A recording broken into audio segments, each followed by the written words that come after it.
अस्सलाम वालेकुम, मैं असदुल्ला खान हूँ। कई हवालों से खुशाब एक बहुत ही दिलचस्प डिस्ट्रिक्ट है इंतखाबात के हवाले से। खुशाब की 2 सीटें हैं, N87 और 88, और ये 2 सीटें और सूबाई असम्बली की 4 सीटें ये कई हवालों से बहुत ही दिलचस्पी के हामिल हैं। यानी पाकिस्तान में ख़ासतौर पर पंजाब में जो इंटरेस्टिंग अजला हैं, खुशाब उनमें से एक है अपनी इंतखाबी साख्त की वजह से। अब यहाँ पर जो प्लेयर हैं उसमें आप देखें कितने बड़े बड़े प्लेयर या जो नाम हैं वो क्या हैं। एक तो सुमैरा मलिक यहाँ से इलेक्शन लड़ा करती हैं, फिर आसिफ भा यहाँ के एक बहुत ही इंपॉर्टेंट प्लेयर हैं और यहाँ से सूबाई असम्बली पे इलेक्शन लड़ा करते हैं। फिर यहाँ पर जो उमर असलम और जो उनके भाई हसन असलम है जो पिछली मरतबा MP का इलेक्शन जीते हैं, ये दोनों भाई हैं, वो बड़े इंपॉर्टेंट हैं। फिर यहाँ से एहसानुल्लाह टवाना हैं, वो एक बड़ा नाम रखते हैं। फिर यहीं से जो है वो ये जो वारिस कल्लू हैं, उनका बेटा मौज़म शेर कल्लू और वारिस कल्लू, वो यहाँ से इलेक्शन लड़ते हैं। गुल असगर बगौर यहाँ से इलेक्शन लड़ते हैं। इसके अलावा जो अमीर हैदर संगा और संगा ब्रदर्स जो हैं वो यहाँ से इलेक्शन लड़ते हैं। तो कई हवालों से बड़े प्रोमिनेंट नाम जो हैं वो यहाँ की सियासत में हिस्सा लेते हैं। इस मरतबा जोड़ तोड़ बिल्कुल ही अलग अंदाज में खुशाब में हुई है और कई हैरानकुन फैसले हुए हैं और सारे दोनों हल्के ऊपर नीचे उथल पुथल करने पड़े हैं सियासी जमातों को। एक तो IPP का फैक्टर यहाँ पर आ गया, इस्तेहकाम में पाकिस्तान पार्टी का फैक्टर आ गया, उसकी वजह से नून लीग को कॉम्प्रोमाइज़ करना पड़े हैं। फिर यह है कि PTI के जो लोग जो हैं वो छोड़ के IPP में चले गए हैं, उसकी वजह से कुछ PTI को प्रॉब्लम हुआ है। नून लीग भी मुश्किल में है, PTI भी मुश्किल में है और पीपल्स पार्टी भी IPP भी मुश्किल में है। लेकिन इसके बावजूद एक सीट पर जो है वो मैं समझता हूं कि एक पार्टी बहुत स्ट्रांग है और दूसरी सीट पर शायद दूसरी पार्टी का चांस बन रहा है। क्या सूरत हाल है, मैं खुशाब आपके सामने पूरा एक्सप्लेन कर देता हूं, आपको अंदाजा हो जाए खुशाब में क्या हो रहा है। देखिए, पहले तो आ जाइए NA87, ये खुशाब, जोहराबाद और वादी सोन्स केसर वगैरह के इलाके में शामिल है। और ये जो 87 है, यहाँ से हमेशा नून लीग की तरफ से या काफ लीग की तरफ से सुमैरा मलिक इलेक्शन लड़ती रही हैं। सुमैरा मलिक ने यहाँ से 4 इलेक्शन लड़े हैं। सुमैरा मलिक ने 2002 का इलेक्शन लड़ा और तभी वो बहुत फेमस भी हुई। 2002 का इलेक्शन उन्होंने लड़ा। फिर 2008 का इलेक्शन भी इन्होंने लड़ा और जीता। 2002 का भी जीता, 2008 का भी जीता, 8 लीग का भी काफ लीग के प्लेटफॉर्म से लड़ा और जीता। सुमैरा मलिक ने 2013 का इलेक्शन नून लीग के टिकट पर लड़ा और जीता। यानी 3 मुसलसल इलेक्शन सुमैरा मलिक ने जीते, 2002 का भी, 2008 का भी, 2013 का भी। लेकिन 2018 का इलेक्शन वो मलिक उमर असलम से हार गई, जो पाकिस्तान तहरीक इंसाफ के उम्मीदवार थे। तो सुमैरा मलिक जो हैं वो उमर असलम से हार गई। 2018 का इलेक्शन 4 लड़े, उसमें से 3 जीते। 18 का इलेक्शन भी वो उन्होंने 70,000 वोट लिया, लेकिन 30,000 वोटों के फर्क से हारी, क्योंकि मलिक उमर असलम ने 1 लाख वोट हासिल कर लिया था। अच्छा, अब इस मरतबा क्या हुआ कि सुमैरा मलिक फिर नून लीग का टिकट हासिल करना चाहती थी, लेकिन नून लीग ने सुमैरा मलिक को टिकट ही जारी नहीं किया। अब सुमैरा मलिक को जब टिकट जारी नहीं किया तो उन्होंने पहले फैसला किया कि वो आज़ाद लड़ेंगी। फिर उन्होंने फैसला किया कि उन्होंने अपने कागजात नामजदगी वापस ले लिए, इलेक्शन ना लड़ने का फैसला किया। फिर उन्होंने पार्टी की जो पंजाब की नायब सदारत है उससे भी इस्तीफा दे दिया। अचानक 2-3 दिन के बाद खबर आई कि सुमैरा मलिक पंजाब की नायब सदर की हैसियत से मुस्ताफ़ी हो गई है नून लीग की, वो उन्होंने छोड़ दी। और अब रिसेंटली उन्होंने ये किया है कि उन्होंने दूसरे हल्के में यानी 88 में जो इंजीनियर गुल असगर बगौर हैं उनकी हिमायत का ऐलान कर दिया है। हालांकि इनका ताल्लुक इस हल्के से है, 87 से, 88 से तो उनका ताल्लुक नहीं है। ये 87 पिछली दफ़ा 93 हुआ करता था, जिसकी मैं आपको स्टोरी सुना रहा हूँ कि सुमैरा मलिक यहाँ से लड़ा करती थी और जीतती थी। तो उमर असलम खान जो है वो मगर नून लीग के PTI के जीत गए। इस मरतबा नून लीग ने, चूंकि मैंने आपको बताया कि सुमैरा मलिक को टिकट जारी नहीं किया, तो इस मरतबा उन्होंने टिकट जारी कर दिया है मलिक शाकिर बशीर अवान को। अब ये शाकिर बशीर अवान कौन है? शाकिर बशीर अवान का इस हल्के से ताल्लुक नहीं है, ये दूसरे हल्के से 88 से उनका ताल्लुक है, जो पहले 94 हुआ करता था। 88 में वो इलेक्शन लड़ा करते थे, लेकिन चूंकि इस मरतबा 88 में NA88 में चूंकि इस मरतबा नून लीग ने बंदा खड़ा ही नहीं करना था और वहाँ पर IPP के साथ सीट एडजस्टमेंट हुई है, अपना बंदा अपनी सीट खाली छोड़ दी है नून लीग ने, इसलिए यहाँ से मलिक शाकिर बशीर अवान को उठाकर ये ले आए हैं 87 में सुमैरा मलिक की जगह पर। सुमैरा मलिक को टिकट नहीं दिया। अब सवाल पैदा होगा, चलिए शाकिर बशीर को तो आपने करना था, एडजस्ट कर दिया यहाँ पर, लेकिन सुमैरा मलिक का क्या कसूर था? सुमेरा मलिक को आपने टिकट जारी क्यों नहीं किया? तो सुमेरा मलिक को टिकट जारी क्यों नहीं किया ये मैं आपको बाद में बताता हूं, जब मैं आपको इसी हल्के के नीचे जो एमपी के हल्के हैं उसको एक्सप्लेन कर देता हूं, फिर आपको समझ आएगी कि सुमेरा मलिक के साथ क्या हुआ। तो अब यहां पर दो उम्मीदवार मुकाबले में हैं NA87 में। एक मलिक उमर असलम है, पीटीआई के साथ है, और दूसरे मलिक शाकिर बशीर रहमान है जो नून लीग के प्लेटफॉर्म पर है। और शाकिर बशीर रहमान जो है वो दूसरे हल्के से उठाकर यहां पर लाए गए हैं इलेक्शन लड़ने के लिए मलिक उमर असलम के मुकाबले में। मेरे ख्याल में मलिक उमर असलम पिछला इलेक्शन भी जीते थे। इनके छोटे भाई जो हैं हसन असलम, ये 17 जुलाई को होने वाला सूबाई असम्बली का इलेक्शन भी जीते थे, जब अमीर हैदर संगा पीटीआई से बेवफाई करके नून लीग के टिकट पर जाकर इलेक्शन लड़ने लगे थे। तो अमीर हैदर संगा की बेवफाई के बाद और उनके मुनहरिफ हो जाने के बाद 17 जुलाई को होने वाले इलेक्शन में उमर असलम ने अपने छोटे भाई हसन असलम को लड़ाया था और वो ये सीट जीत गए थे। मलिक आसिफ भा भी यहीं से इलेक्शन लड़े थे लेकिन जीत गए थे। अच्छा, अब हुआ ये है कि यहाँ पर दो, यानी मैं आपको ये बताया था कि मलिक उमर असलम क्यों यहाँ पर स्ट्रांग है। एक तो पिछला इलेक्शन वो जीते हुए हैं, तीसरा उनके पास पीटीआई की हिमायत है, चौथा उनके छोटे भाई उनके नीचे एमपीए का इलेक्शन लड़ रहे हैं, तो इस लिहाज से उमर असलम काफ़ी स्ट्रांग हो जाते हैं। मलिक शाकिर बशीर रहमान का प्रॉब्लम यह है कि चूंकि वो इस हल्के के नहीं हैं, दूसरे हल्के से आए हैं जिसका ये हल्का था सुमेरा मलिक। अगर वो खुद भी इलेक्शन लड़ती तो शायद फिर भी कोई कॉन्टेक्स्ट होता, हालांकि पिछली मरतबा वो भी 30,000 वोटों से हारी थी। तो शाकिर बशीर रहमान तो एक तरह से बिल्कुल नए हैं, उनका यहाँ से इलेक्शन लड़ना और जीतना कोई ज़्यादा उसके इम्कान दिखाई नहीं देते। आप ज़रा इसी हल्के के नीचे जो एमपी की सीटें 2 PP 82 और 83 की बात कर लें, फिर आपको सूरत हाल थोड़ी सी बेहतर भी समझ आएगी। देखिए PP 82 जो है, यहाँ से मलिक आसिफ भा इलेक्शन लड़ रहे हैं और पीटीआई के जो ज़िलाई सदर है मसूद कंडान, उनका इनके साथ मुकाबला होगा।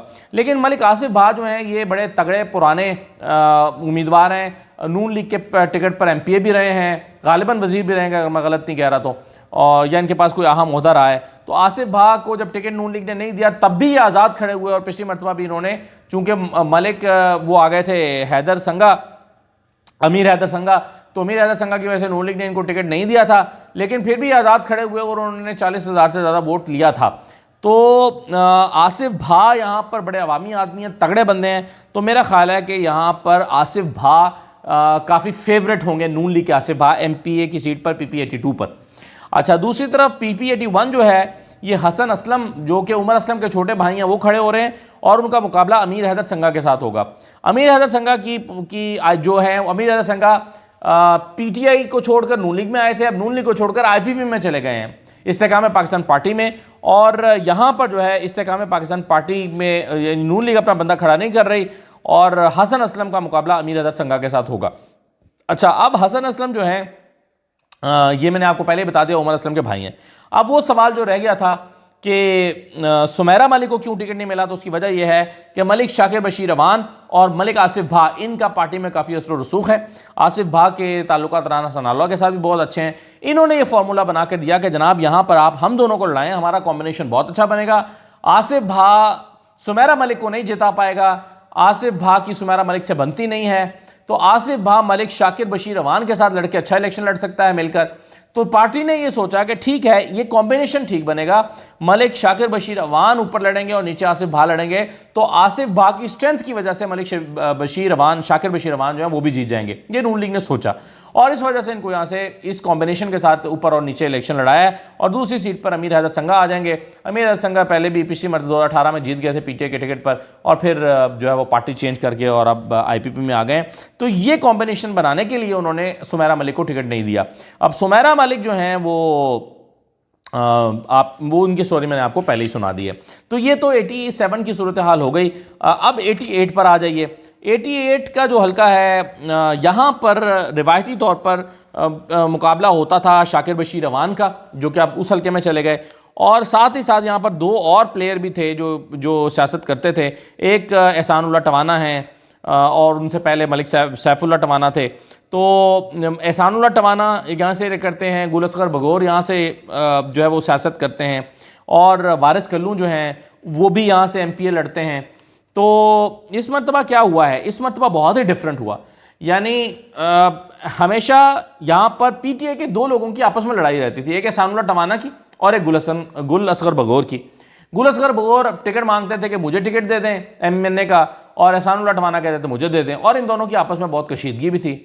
और एहसानुल्लाह टवाना पिछली मरतबा भी MNA का टिकट लेने में कामयाब हो भी गए थे। अच्छा, गुल असगर बगौर अलबत्ता जो है वो MNA लड़ना चाहते हैं नून लीग की तरफ से और सॉरी PTI की तरफ से, और उनको टिकट नहीं मिला था। एहसानुल्लाह टवाना जीत भी गए। अब गुल असगर बगौर जो है वो एहसानुल्लाह टवाना की कई मरतबा मुखालफत कर चुके हैं, तकरीरें उनके खिलाफ कर चुके हैं, लेकिन इस मरतबा सूरज कहीं और से निकला और इन दोनों अजली दुश्मनों की आपस में सुलह हो गई। और सिर्फ सुलह ही नहीं हुई बल्कि एहसानुल्लाह टवाना ने हैरान कुन तौर पर गुल असगर बगौर को ऑफर किया कि तुम MNA लड़ो, मैं तुम्हारे नीचे MP लड़ता हूं।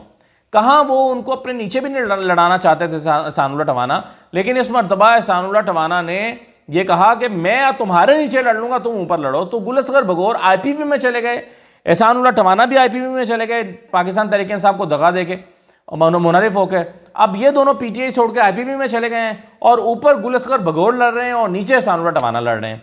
अच्छा, गुल असगर बगौर के मुकाबले में नून लीग ने अपना उम्मीदवार खड़ा नहीं किया और PTI ने अकरम न्याजी एडवोकेट को यहाँ से टिकट दिया है या अपना उम्मीदवार बनाया है। लेकिन दिलचस्प पहलू यह है कि यहीं से जो नून लीग का टिकट हासिल करना चाहते थे वो वारिस कल्लू के बेटे मुअज़्ज़म शेर कल्लू जो है वो इलेक्शन लड़ना चाहते थे और वो चाहते थे कि उनको टिकट दिया जाए।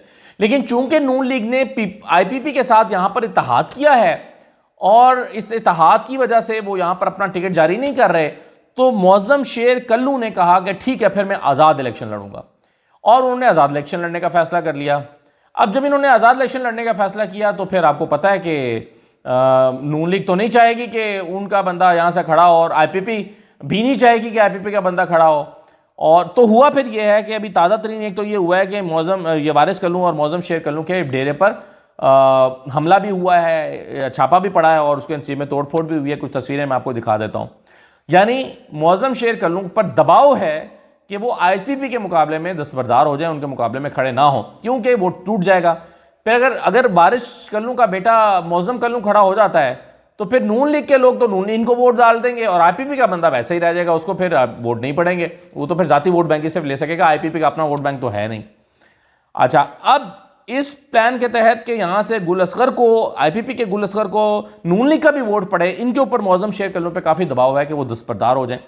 उन्होंने शर्त ये रखी है कि मैं एक शर्त पर दस्तबरदार हो सकता हूं कि अगर एहसानुल्लाह टवाना IPP की सीट पे, अच्छा शर्त क्या है वो मैं आपको बाद में बताता हूं, पहले PP83 देख लें।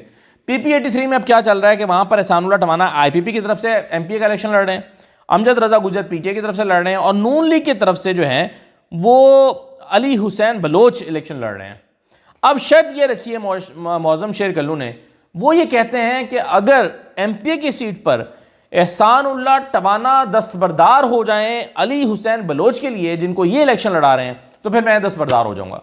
यानी सादा लफ्जों में वो ये कह रहे हैं कि ठीक है, नून लीग का टिकट नीचे MP की सीट पर हमें दे दो और ऊपर का MNA हम छोड़ देते हैं और MNA जो है वो जाके बेशक गुल असगर लड़ ले, हम उसकी हिमायत में दस्तबरदार हो जाएंगे, लेकिन नीचे फिर IPP हमारे हक में दस्तबरदार हो। यानी वो बैलेंस करना मांग रहे हैं। वो कह रहे हैं कि ठीक है, अगर मैं IPP के लिए दस्तबरदार हो रहा हूं गुल असगर के लिए, तो फिर IPP नीचे MP की सीट पर नून लीग के उम्मीदवार के लिए भी दस्तबरदार हो ताकि बैलेंस हो जाए। हम MPA रख लेते हैं, तुम MNA रख लो, ये उनकी शर्त है और अभी तक ये शर्त भी मानी नहीं जा रही।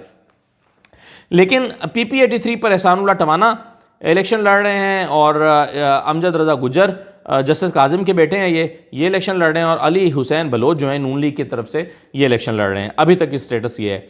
और दूसरा जो PP84 है उसमें फ़तेह तालिब बंदयाल PTI के हैं, साबिक MPA भी हैं ये, और करम इलाही बंदयाल नून लीग की तरफ से, और IPP के भी गालिबन जुबैर यहाँ पर खड़े हुए हैं। तो ये है जी सारी सीटों पर सूरत हाल। अब PP81 भी गालिबन मैंने आपको बता दिया, जहाँ हसन असलम और अमीर हैदर संगा इलेक्शन लड़ेंगे। अमीर हैदर संगा जो है वो उधर से आए हुए हैं वाया भटिंडा।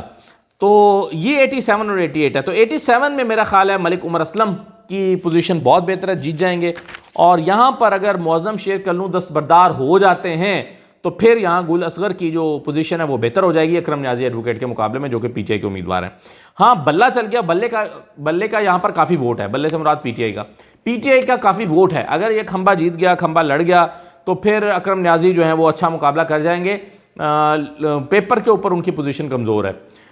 अकरम न्याजी एडवोकेट जो है, शायद बल्ले का मैं इसलिए कह रहा हूँ क्योंकि यहाँ पर पिछली मरतबा भी जो रिजल्ट्स आए थे वो बल्ले की हिमायत में आए थे अब हसन असलम हालांकि इतने अच्छे उम्मीदवार नहीं थे एमपीए के लिए, अभी 17 जुलाई को जो इलेक्शन हुआ था वहाँ पे महमूद वड्डल जो हैं, हामिद महमूद वड्डल, वो भी इलेक्शन लड़ना चाहते थे, ज़्यादा तगड़े थे, ऐसा लग रहा था वो स्पॉइलर का किरदार अदा करेंगे, आज़ाद खड़े हो गए थे पीटीआई की तरफ से। लेकिन हसन असलम पहली मरतबा लड़ते हुए हल्के से शनासाई ना होने के बावजूद पीटीआई के टिकट पर खंबा होते हुए भी जीत गए थे बाई इलेक्शन। इसलिए इसका इससे साबित होता है कि पीटीआई का काफ़ी वोट बैंक यहाँ पर मौजूद है, तो ये चीज़ एडवांटेज कर सकती है। लेकिन बहरहाल पेपर पर मैं कहूँगा कि 88 में नून लीग और आईपीपी का जो बंदा है वो ज़्यादा मजबूत दिखाई दे रहा है, और N87 पर मलिक उमर असलम जो हैं वो ज़्यादा मजबूत दिखाई दे रहे हैं जो पीटीआई के हैं। लेकिन बहरहाल अभी जोड़ तोड़ के लिए कुछ वक्त बाकी है, ऐन मुमकिन है सिनेरियो तब्दील हो जाए, ऐन मुमकिन है मौज़म शेर कल्लू अगर खड़े रहते हैं तो गुल असगर को नुकसान पहुंचाएंगे, दस्तबरदार हो गए तो वो उनको फ़ायदा होगा। तो देखते हैं कि जी खुशाब कैसा रिजल्ट देता है। अस्सलाम वालेकुम जी, मैं असदुल्ला खान हूँ और ट्रैवल बार के साथ मैं 4 मुल्कों के ट्रिप पे जा रहा हूँ। इसकी अनाउंसमेंट मैं पहले भी कर चुका हूँ और मुझे मियाँ कासिम साहब ने बताया, जो ट्रैवल बार को हेड कर रहे हैं, वो मुझे बता रहे थे कि 5 ही सीटों की गुंजाइश बची है इस ट्रिप के लिए। तो मैं बस ये पैगाम आपको देना चाह रहा था कि जो लोग थाईलैंड, श्रीलंका, मलेशिया और सिंगापुर जाना चाह रहे हैं ट्रैवल बार के साथ और मेरे साथ ट्रैवल करना चाह रहे हैं, मैं इस ट्रिप पे जा रहा हूँ उनके साथ, अपनी फैमिली के साथ। तो अगर आप भी उसमें ट्रैवल करना चाह रहे हैं तो 20 तारीख़ है इसकी आखिरी, आप अपनी रजिस्ट्रेशन करवा लें। और मेरा ख्याल है कि ये बहुत ही ज़बरदस्त, बड़ा एक्साइटिंग किस्म का टूर रहेगा। 4 मुल्कों का टूर है और अपने लिए, जैसे कि मैं पहले भी कहता हूँ, कि वक्त ज़रूर निकालना चाहिए, ख़ास तौर पर एक बहुत ही हैक्टिक किस्म की, अगर जब आपकी रूटीन बन चुकी हो। और आजकल जिस तरह से हर कोई इलेक्शन के जो है वो मसाइल में उलझा हुआ है, तो इलेक्शन हो चुके होंगे तो उसके बाद ज़रा निकल के थोड़े दिन के लिए 10-11 दिन मेरा ख्याल है कि थोड़ा सा रिलैक्स करना बहुत इंपॉर्टेंट है।